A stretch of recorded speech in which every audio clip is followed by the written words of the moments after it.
ಪಿತನ ಸುತನ ಮತ್ತು ಪವಿತ್ರಾತ್ಮರ ನಾಮದಲ್ಲಿ ಆಮೆನ್. ಅಗ್ನಿಯ ನಾಳವಾಗಿ ಅಭಿಷೇಕ ಮಾಡ ಬನ್ನಿ, ಪಾವನಾತ್ಮರೇ ಬೇಗ ಇಳಿದು ಬನ್ನಿ. ಪ್ರಭು ಕ್ರಿಸ್ತರಲ್ಲಿ ಆತ್ಮೀಯ ಸಹೋದರ ಸಹೋದರಿಯರು, ಈ ದಿನದ ಮುಂಜಾನೆಯ ಜೀವಸ್ವರ ಕೀರ್ತನೆಗಳು 34 ವಚನ 11ರಿಂದ. ಬನ್ನಿ ಮಿತ್ರರೇ, ಆಲಿಸಿರಿ ಮಾತನು, ಕಲಿಸುವೆನು ನಾ ನಿಮಗೆ ದೈವ ಭಯವನ್ನು. ಎಷ್ಟು ಅದ್ಭುತಕರವಾದ ವಚನ ಅಲ್ವಾ? ಬನ್ನಿ, ನಾನು ನಿಮಗೆ ದೇವರ ಭಯವನ್ನ ಕಲಿಸಿಕೊಡುತ್ತೇನೆ. ದೈವ ಭಯ ಭಕ್ತಿ ನಮಗೆ ದೀರ್ಘಾಯುಷ್ಯವನ್ನ, ಶಾಂತಿ ಸಮಾಧಾನವನ್ನ, ಸುಕ್ಷೇಮವನ್ನ, ಶರೀರದಲ್ಲಿ ಆರೋಗ್ಯವನ್ನ, ದೈವಿಕ ಸಂರಕ್ಷಣೆಯನ್ನ, ಎಲ್ಲವೂ ದೈವ ಭಯ ಭಕ್ತಿ ನಮಗೆ ತಂದು ಕೊಡುತ್ತದೆ. ದೇವರಿಗೆ ಭಯಪಟ್ಟು ಬಾಳುವವನು ದೇವರ ಮೆಚ್ಚುಗೆಗೆ ಪಾತ್ರನಾಗುತ್ತಾನೆ. ಇವತ್ತು ಆ ದೈವ ಭಕ್ತಿ, ದೇವರಿಗೆ ಭಯಪಟ್ಟು ಜೀವಿಸುವ ಜೀವನವನ್ನ ನಾವು ಪ್ರಾಕ್ಟೀಸ್ ಮಾಡಬೇಕು, ಕಲಿತುಕೊಳ್ಳಬೇಕು. ಹೇಗೆ? ಯಾರೂ ಇಲ್ಲದಿದ್ದರೂ ನಾನು ಮಾತನಾಡುವ ಮಾತು, ನನ್ನ ಮನಸ್ಸಿನ ಆಲೋಚನೆ, ನನ್ನ ಕೆಲಸಗಳು, ನನ್ನ ಜೀವನ ಎಲ್ಲ, ನನ್ನ ಅಂತರಂಗ ಎಲ್ಲವೂ ದೇವರ ಕಣ್ಣಿಗೆ ಬಟ್ಟ ಬಯಲು. ಆತನ ಮುಂದೆ ಮುಚ್ಚುಮರೆಯಾದುದು ಯಾವುದೂ ಇಲ್ಲ. ಆತನ ಕಣ್ಣಿಗೆ ಎಲ್ಲವೂ ಬಟ್ಟ ಬಯಲು. ನಾವು ಮಾತನಾಡುವಾಗ, ನಾವು ನೋಡುವಾಗ, ನಾವು ಒಬ್ಬಂಟಿಗರಾಗಿ ಇರುವಾಗ, ಆಲೋಚನೆ ಮಾಡುವಾಗ ದೇವರು ನನ್ನನ್ನು ವೀಕ್ಷಿಸುತ್ತಿದ್ದಾರೆ, ದೇವರು ನನ್ನೊಟ್ಟಿಗಿದ್ದಾರೆ, ನನ್ನೊಡನೆಯೂ ನನ್ನೊಳಗೂ ಪರಿಶುದ್ಧಾತ್ಮರು ವಾಸ ಮಾಡುತ್ತಿದ್ದಾರೆ. ಅವರಿಗೆ ವಿರೋಧವಾಗಿ ಅವರು ಮನನೊಂದುಕೊಳ್ಳುವಂತೆ ನಾನಿದನ್ನು ಮಾಡುವುದಿಲ್ಲ ಎಂದು ದೇವರಿಗೆ ಮೆಚ್ಚುಗೆಯಾದುದನ್ನು ಮಾಡುವುದೇ ದೈವ ಭಯಭಕ್ತಿಯಾಗಿದೆ. Praise the Lord, hallelujah. ಎಲೆ ಮಾನವ, ಬಲು ದಿನ ಬಾಳಲು ಬಯಸುವೆಯಾ? ಆಯುರಾರೋಗ್ಯ ಭಾಗ್ಯವನ್ನು ಆಶಿಸುವೆಯಾ? ಒಂದು ಸೀಕ್ರೆಟ್, ನೀವು ದೀರ್ಘಾಯುಷ್ಯಗಳಾಗಿರಬೇಕು, ಶರೀರದಲ್ಲಿ ಒಳ್ಳೆ ಆರೋಗ್ಯ ಇರಬೇಕು. ಇದು ಎಲ್ಲರಿಗೂ ಬೇಕು ಅಲ್ವಾ? ಆರೋಗ್ಯವೇ ಭಾಗ್ಯ ಅಂತಾರೆ. ಹಣ, ಕಾಸು, ಆಸ್ತಿ, ಅಂತಸ್ತು ಇದ್ದರೂ ಸಹ ಶರೀರದಲ್ಲಿ ಒಳ್ಳೆ ಆರೋಗ್ಯ ಬೇಕು ಅಂತ. ಇವತ್ತು ಶರೀರವನ್ನ ಫಿಟ್ ಆಗಿಡಲು, ಶರೀರವನ್ನ ಸ್ಲಿಮ್ ಮಾಡಲು, ಅಥವಾ ಶರೀರದ ಬಗ್ಗೆ ಕೇರ್ ತೆಗೆದುಕೊಳ್ಳುವುದಕ್ಕಾಗಿ ಅನೇಕ ಆಹಾರ ಕ್ರಮಗಳನ್ನು ಅನುಸರಿಸ್ತಾರೆ. ಕೆಲವರು ಏನೋ ನ್ಯಾಚುರಲ್ ಡ್ರಿಂಕ್ಸ್ ತಗೋತಾರೆ, ಅಥವಾ ಡಯಟ್ ಮಾಡ್ತಾರೆ. ಈ ಏನೋ ಫ್ರೈ ಐಟಮ್ ನನಗೆ ಬೇಡ ಅಂತಾರೆ, ಆಯಿಲ್ ಐಟಮ್ ಬೇಡ ಅಂತಾರೆ. ಯಾತಕ್ಕಾಗಿ? ನೋ, ಇದೆಲ್ಲ ತಿಂದ್ರೆ ಶರೀರದಲ್ಲಿ ಕೊಬ್ಬು ಜಾಸ್ತಿ ಆಗುತ್ತೆ, ಅಥವಾ ಶರೀರಕ್ಕೆ ಆರೋಗ್ಯ ಸರಿ ಇರುವುದಿಲ್ಲ ಅಂತ. ಕರೆಕ್ಟ್. ನಿಮ್ಮ ನಾಲಿಗೆಗೆ ನೀವು ಕಡಿವಾಣ ಹಾಕಿ ಶರೀರದ ಒಂದು ಶರೀರವನ್ನ ಕಾಪಾಡಿಕೊಳ್ಳಲು ಪ್ರಯತ್ನ ಪಡ್ತಾ ಇದ್ದೀವಿ, ಆರೋಗ್ಯಕ್ಕಾಗಿ, ಹೌದಲ್ವಾ? ಅದಕ್ಕಿಂತ ಹೆಚ್ಚಾಗಿ ಇವತ್ತು ನಿನ್ನ ನಾಲಿಗೆಯನ್ನ ನೀನು ಕಾಪಾಡಿಕೊಂಡರೆ ದೀರ್ಘಾಯುಷ್ಯ ಮತ್ತು ಒಳ್ಳೆ ಆರೋಗ್ಯ ನಿನ್ನ ದೇಹದಲ್ಲಿ ಕಾರ್ಯ ಮಾಡುತ್ತದೆ. ಶರೀರದ ಆರೋಗ್ಯವನ್ನು ನಿಯಂತ್ರಿಸಲು ನಾಲಿಗೆಗೆ ಕಡಿವಾಣ ಹಾಕಿ ಊಟದಲ್ಲಿ ನಾವು ನಿಯಂತ್ರಣ ತೆಗೆದುಕೊಳ್ತೇವೆ. ಡಯಟ್ ವಗೈರೆ ವಗೈರೆ ಏನೆಲ್ಲ ಮಾಡ್ತೀರಾ. ಅದಕ್ಕಿಂತ ಮಿಗಿಲಾಗಿ ದೇವರ ವಾಕ್ಯ ಹೇಳುತ್ತದೆ, ನೀನು ದೀರ್ಘಾಯುಷ್ಯದಿಂದ ಸುಕ್ಷೇಮಕರದಿಂದ ಜೀವಿಸಬೇಕೋ, ಬಾ, ಇಲ್ಲಿದೆ ಸೀಕ್ರೆಟ್. ಕಾದಿಡು ನಾಲಿಗೆಯನ್ನು ಕೇಡನ್ನು ಆಡದಂತೆ, ಬಿಗಿಯಿಡು ತುಟಿಯನ್ನು ಕುಟಿಲವನ್ನು ನುಡಿಯದಂತೆ. ಈ ನಾಲಿಗೆ ಕೇಡನ್ನ ಮಾತನಾಡದಂತೆ. ಅವರ ನಾಲಿಗೆಯ ಒಳಗಡೆ ಘೋರ ಸರ್ಪದ ವಿಷ ತುಂಬಿದೆ. ಅವರ ತುಟಿಗಳು ಜೇನುತುಪ್ಪದಂತೆ ಇದ್ದರೂ ಸಹ ಅವರ ನಾಲಿಗೆಯ ಮಾತುಗಳಲ್ಲಿ ಹಿಂದೆ ಸರ್ಪದ ವಿಷ ಅಡಗಿದೆ.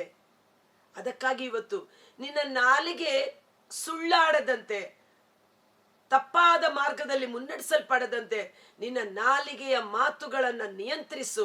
ನಿನ್ನ ನಾಲಿಗೆಯ ಮಾತುಗಳನ್ನ ಕಂಟ್ರೋಲ್ ಮಾಡು. ನಿನ್ನ ನಾಲಿಗೆಯ ಮಾತುಗಳನ್ನ ಪರಿವರ್ತನೆ ಮಾಡು. ಪರಿಶುದ್ಧಾತ್ಮರೇ, ನನ್ನ ನಾಲಿಗೆಯ ಮಾತುಗಳನ್ನ ನಿಯಂತ್ರಿಸಿ, ನನ್ನ ನಾಲಿಗೆಯನ್ನು ಶುದ್ಧೀಕರಿಸಿ, ಪವಿತ್ರಾತ್ಮರ ಅಗ್ನಿಯಿಂದ ಪರಿಶುದ್ಧ ಮಾಡಿ ಎಂದು ಒಪ್ಪಿಸಿಕೊಡೋಣ. ಬಿಡು ಕೆಟ್ಟದ್ದನ್ನು, ಮಾಡು ಒಳಿತನು, ಹುಡುಕು ಶಾಂತಿಯನ್ನು, ಬೆನ್ನಟ್ಟು ಅದನ್ನು. ಸಮಾಧಾನವನ್ನ ಹುಡುಕು, ಸರ್ವರೊಂದಿಗೂ ಸಮಾಧಾನದಿಂದಿರಲು ಪ್ರಯತ್ನಿಸು. ಕೆಟ್ಟದ್ದನ್ನ ಬಿಟ್ಟು ಬಿಡು, ಸದ್ಧರ್ಮವನ್ನ ನೀನು ಅನುಸರಿಸು. ಎಲ್ಲರೊಟ್ಟಿಗೂ ಶಾಂತಿ ಸಮಾಧಾನದಿಂದಿರಲು ಪ್ರಯತ್ನಿಸು. ಕ್ಷಮಿಸು, ಪರರನ್ನ ಪ್ರೀತಿಸು, ಸಮಾಧಾನದಿಂದಿರಲು ಪ್ರಯತ್ನಿಸಿರಿ. ಸಮಾಧಾನ ಬಹಳ ಮುಖ್ಯ. ಅದಕ್ಕಾಗಿ ಪ್ರಭು ಯೇಸು ಹೇಳಿದರು, ನಾನು ನಿಮಗೆ ಈ ಲೋಕ ಕೊಡುವ ಸಮಾಧಾನವಲ್ಲ, ನನ್ನ ಸಮಾಧಾನವನ್ನು ಕೊಡುತ್ತೇನೆ. ಆ ದೇವರ ಸಮಾಧಾನ ನಮ್ಮ ಹೃನ್ಮನಗಳಲ್ಲಿ ಆಳ್ವಿಕೆ ಮಾಡಬೇಕು. ನಮ್ಮಲ್ಲಿ ಸಮಾಧಾನವಿದ್ದರೆ ಅದು ಪರರಿಗೂ ಹರಿದು ಹೋಗುತ್ತದೆ. 1 ಪೇತ್ರ 3ನೇ ಅಧ್ಯಾಯ ವಚನ 11. ಈ ವಾಕ್ಯ ಹೇಳುವುದಕ್ಕೆ ಮೊದಲು ಹಿಂದಿನ ವಾಕ್ಯ ಬಹಳ ಮುಖ್ಯ. 1 ಪೇತ್ರ 3 ವಚನ 9. ಮುಯ್ಯಿಗೆ ಮುಯ್ಯಿ ತೀರಿಸಬೇಡಿರಿ, ಶಾಪಕ್ಕೆ ಪ್ರತಿ ಶಾಪ. ನಿಮ್ಮ ನಾಲಿಗೆಯಿಂದ ಶಾಪದ ಮಾತುಗಳು, ವಂಚನೆಯ ಮಾತುಗಳು ಬಾರದಿರಲಿ. ಶಾಪಕ್ಕೆ ಪ್ರತಿಯಾಗಿ ನೀವು ಆಶೀರ್ವಾದ ಮಾಡಿರಿ. ಹೀಗೆ ಮಾಡಿದರೆ ದೇವರ ಆಶೀರ್ವಾದವನ್ನ ನೀವು ಪಡೆಯುವಿರಿ. ನೀವು ಶಾಪ ಹಾಕಿದರೆ ನಿಮ್ಮ ಬಾಯಿಂದ ಹೊರಟು ಬಂದ ಶಾಪ ಮೊದಲು ನಿಮ್ಮಲ್ಲಿಯೇ ಕಾರ್ಯ ಮಾಡುವುದು. ಬದಲಿಗೆ ನೀವು ಆಶೀರ್ವಾದ ಮಾಡಿದರೆ ನಿಮ್ಮ ಬಾಯಿಂದ ಹೊರಟು ಬಂದ ಆಶೀರ್ವಾದ ಮೊದಲು ನಿಮ್ಮಲ್ಲಿ ಕಾರ್ಯ ಮಾಡುವುದು. ಆನಂದಕರ ಜೀವನದ ಬಯಕೆ ಯಾರಿಗಿದೆಯೋ, ಸುದಿನಗಳನ್ನು ಕಾಣುವ ಆಶೆ ಯಾರಿಗಿದೆಯೋ ಅಂತವನು ಬಿಗಿ ಹಿಡಿಯಲಿ ನಾಲಿಗೆಯನು. ಕೆಟ್ಟದ್ದನ್ನು ನುಡಿಯದಂತೆ ತಡೆ ಹಿಡಿಯಲಿ ತುಟಿಯನ್ನು. ಕಪಟವನ್ನು ಆಡದಂತೆ ಕೆಡುಕನ್ನು ಬಿಟ್ಟು ಒಳಿತನ್ನು ಕೈಗೊಳ್ಳಲಿ. ಶಾಂತಿಯ ನರಸಿ ಅದರ ಸ್ಥಾಪನೆಗೆ ಶ್ರಮಿಸಲಿ. ನೀತಿವಂತರನ್ನು ಕಾಯುವನು ಸರ್ವೇಶ್ವರನು, ಅವರ ವಿಜ್ಞಾಪನೆಗೆ ಕಿವಿಗೊಡುವನು. ಕೆಡುಕರಿಗಾದರೋ ಅವನು ವಿಮುಖನು. ನೀತಿವಂತರ ಪ್ರಾರ್ಥನೆ ಶಕ್ತಿಯುತವಾದುದು, ನೀತಿವಂತರ ಮಾತುಗಳು ಫಲಭರಿತವಾದುದು. ನಿನ್ನ ಬಾಯಿಂದ ಹೊರಟು ಬರುವ ಮಾತಿನಲ್ಲಿ ಶಕ್ತಿ ಇದೆ, ಜೀವವಿದೆ. ಆ ಮಾತು ದೇವರ ವಾಕ್ಯವಾಗಿ ಮಾರ್ಪಡಲಿ. ನಿನ್ನ ಬಾಯಿ ದೇವರ ಬಾಯಿಯಾಗಿ ಮಾರ್ಪಡಲಿ. ನೀತಿವಂತರ ಪ್ರಾರ್ಥನೆಗೆ ದೇವರು ಕಿವಿಗೊಡುತ್ತಾರೆ. ಮುಂದಿನ ವಚನ ನೋಡಿ. ಸಜ್ಜನರನ್ನು ಪ್ರಭು ಕಟಾಕ್ಷಿಸುವನು, ಅವರ ಮೊರೆಗಾತ ಕಿವಿಗೊಡುವನು. ದುರ್ಜನರಿಗಾದರೋ ಪ್ರಭು ವಿಮುಖನು, ಅವರ ಹೆಸರನ್ನು ಧರೆಯಿಂದ ಅಳಿಸಿ ಬಿಡುವನು. ಕಿವಿಗೊಡುವನು ಪ್ರಭು ಸಜ್ಜನರ ಮೊರೆಗೆ, ನೆರವೀವನವರ ಕಷ್ಟ ನಿವಾರಣೆಗೆ. ಯಾಕೋಬನ ಗ್ರಂಥ 5:16 ನಾವು ನೋಡ್ತೇವೆ. ವಿಶ್ವಾಸ ಭರಿತ ಪ್ರಾರ್ಥನೆ, ನೀತಿವಂತನ ಪ್ರಾರ್ಥನೆ. ವಿಶ್ವಾಸ ಭರಿತ ಪ್ರಾರ್ಥನೆ ಎಂದರೇನು? ನನ್ನ ಸ್ವಂತ ಶಕ್ತಿ ಸಾಮರ್ಥ್ಯದಿಂದ ಅಲ್ಲ, ಯೇಸು ನಾಮದಲ್ಲಿ ವಿಶ್ವಾಸವಿಟ್ಟು ಮಾಡುವ ಪ್ರಾರ್ಥನೆ. ನೀತಿವಂತರು ಅಂದರೆ ಯಾರು? ನಾನು ಒಳ್ಳೆಯವಳು ಎಂದಲ್ಲ, ನನ್ನ ಯೇಸು ನನ್ನ ರಕ್ಷಕ, ಆತನಲ್ಲಿ ನಾನು ನೀತಿವಂತನಾಗಿದ್ದೇನೆ. ಯೇಸುವಿನ ನಾಮದಲ್ಲಿ ಮಾಡುವ ಪ್ರಾರ್ಥನೆ ಶಕ್ತಿಯುತವಾದುದು. ಎಲಿಯ ನಮ್ಮಂತೆ ಸಾಧಾರಣವಾದ ಮನುಷ್ಯ, ಪಾಡುಗಳುಳ್ಳ ಮನುಷ್ಯ. ಅವನಲ್ಲಿ ಬಲಹೀನತೆ ಇತ್ತು, ಆತನಲ್ಲಿ ಭಯ ಬಂತು, ಮರಣ ಭಯದಿಂದ ಓಡಿ ಹೋದ. ನನಗೆ ಬದುಕೋದಕ್ಕಿಂತ ಸಾಯುವುದೇ ಲೇಸು ಎಂದ. ಒಂದು ಕಾಲದಲ್ಲಿ ಆಕಾಶದಿಂದ ಬೆಂಕಿಯನ್ನು ಇಳಿಸಿ ಬಾಳನ ಪ್ರವಾದಿಗಳು 450 ಮಂದಿಯನ್ನು ಕೊಂದು ಹಾಕಿದಂತ ಪ್ರವಾದಿ, ಅದ್ಭುತಗಳನ್ನ ಮಾಡಿದಂತ ವ್ಯಕ್ತಿ. ಅವನ ಜೀವಿತದಲ್ಲಿ ಸಹ ಅನೇಕ ಪಾಡುಗಳು, ಕಷ್ಟಗಳು, ಬಲಹೀನ ಅವಸ್ಥೆಗಳು ಬಂದವು. ಆದರೆ ಆತನು ದೇವರಲ್ಲಿ ವಿಶ್ವಾಸವಿಟ್ಟಿದ್ದ.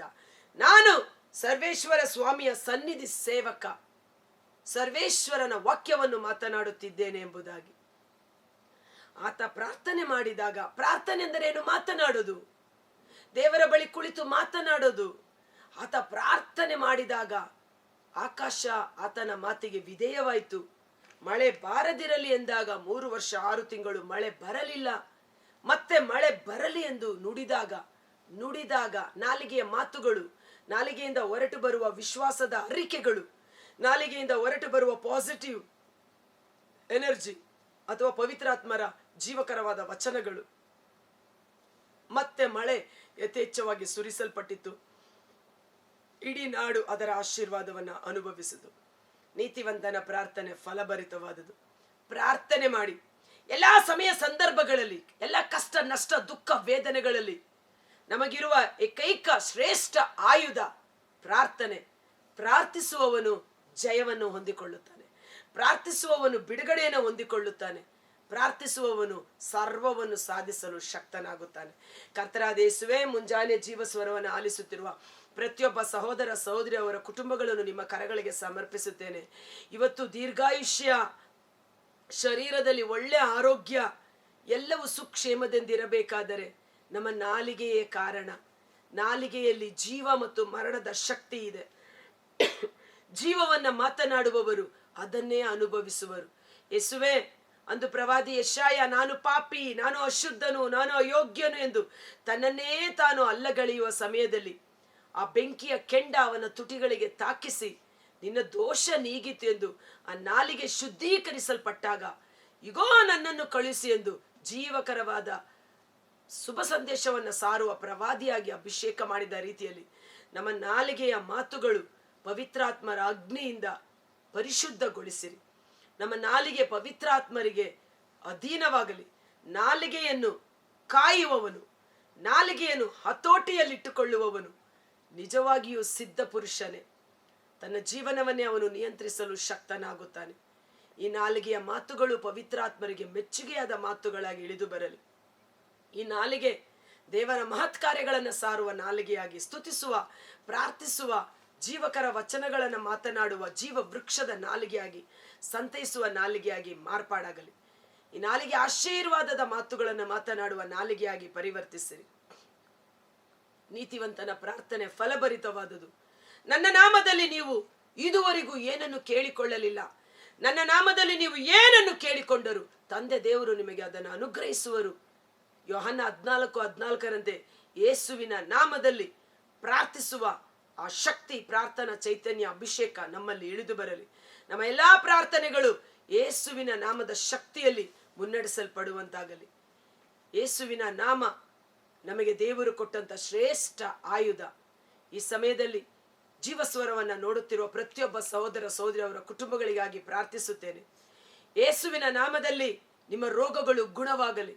ಯೇಸುವಿನ ನಾಮದಲ್ಲಿ ನಿಮ್ಮ ಹಳೆಯ ಮನುಷ್ಯ ನಾಶವಾಗಿ ಹೊಸ ಮನುಷ್ಯ, ಹೊಸ ಸೃಷ್ಟಿಯಾಗಿ ನಿಮ್ಮ ನಾಲಿಗೆಯ ಮಾತುಗಳು ಪರಿವರ್ತನೆಯಾಗಲಿ. ನಿಮ್ಮ ನಾಲಿಗೆ ಅಭಿಷೇಕದ ನಾಲಿಗೆಯಾಗಿ ದೇವರ ರಾಜ್ಯಕ್ಕಾಗಿ ಉಪಯೋಗಿಸಲ್ಪಡುವಂತಾಗಲಿ. ನಿಮ್ಮ ಎಲ್ಲ ಕೊರತೆಗಳು ಯೇಸುವಿನ ನಾಮದಲ್ಲಿ ನೀಗಿ ಹೋಗಲಿ.